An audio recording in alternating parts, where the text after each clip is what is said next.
আকস্মিক বন্যায় ফেনীর বিভিন্ন উপজেলায় রাস্তাঘাটের ব্যাপক ক্ষয়ক্ষতি হয়েছে। চলাচলের অনুপযোগী হয়ে পড়েছে অনেক সড়ক। এতে দুর্ভোগ বেড়েছে সাধারণ মানুষের। তবে এসব সড়ক দ্রুত মেরামতের কথা জানিয়েছে স্থানীয় প্রশাসন। ফেনী থেকে আজাদ মালদারের পাঠানো তথ্যছবিতে জানাচ্ছেন জুবায়ের ইয়াসিন।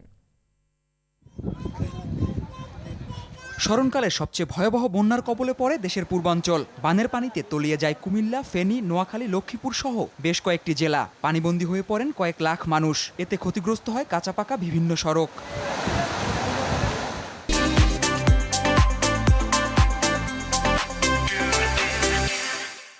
বন্যায় ব্যাপক ক্ষতিগ্রস্ত হয়েছে ফেনী জেলা। পানি নেমে যাওয়ার সাথে সাথে ভেসে উঠেছে জেলার ক্ষয়ক্ষতির চিহ্ন। যান চলাচলের অনুপযোগী হয়ে পড়েছে জেলার বিভিন্ন এলাকার রাস্তাঘাট। অনেক স্থানে পানির স্রোতে ভেঙে গেছে সড়কের বেশ কিছু অংশ। দুর্ভোগ পোহাতে হচ্ছে মানুষের চলাচলেও। সিলিন্ডার নিয়ে আসতেছি প্রায় 1.5 কিলোমিটার দূর থেকে।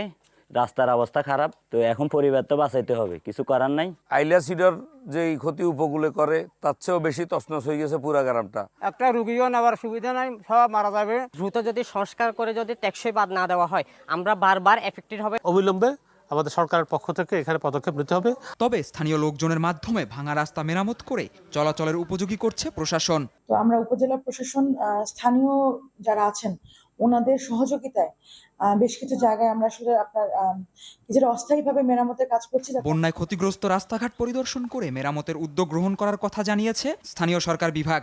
সম্পূর্ণ আগের অবস্থায় ফিরিয়ে আনাটা আসলে সময় সাপেক্ষ বিষয়, কারণ এটা অনেক ব্যয়ের বিষয় আছে। ব্যয়ের অনুমোদনটা হেড অফিস থেকে হয়, সেই অনুমোদন আমরা নিয়ে আসবো। যেটা জরুরি আমরা তথ্য পাচ্ছি, যেমন এখন যদি আপনি বলেন যে এই রাস্তাটাতে একেবারে খারাপ অবস্থা, তাদের তো নিজস্ব কিছু সংস্থান থাকে, এখন বললে হয়তো খুব দ্রুত এসে যদি এখন গিয়ে এটা ঠিক করে দেবে। দ্রুত সময়ের মধ্যে এসব সড়ক মেরামত করে যোগাযোগ ব্যবস্থা স্বাভাবিক হবে, এমনটাই প্রত্যাশা স্থানীয়দের।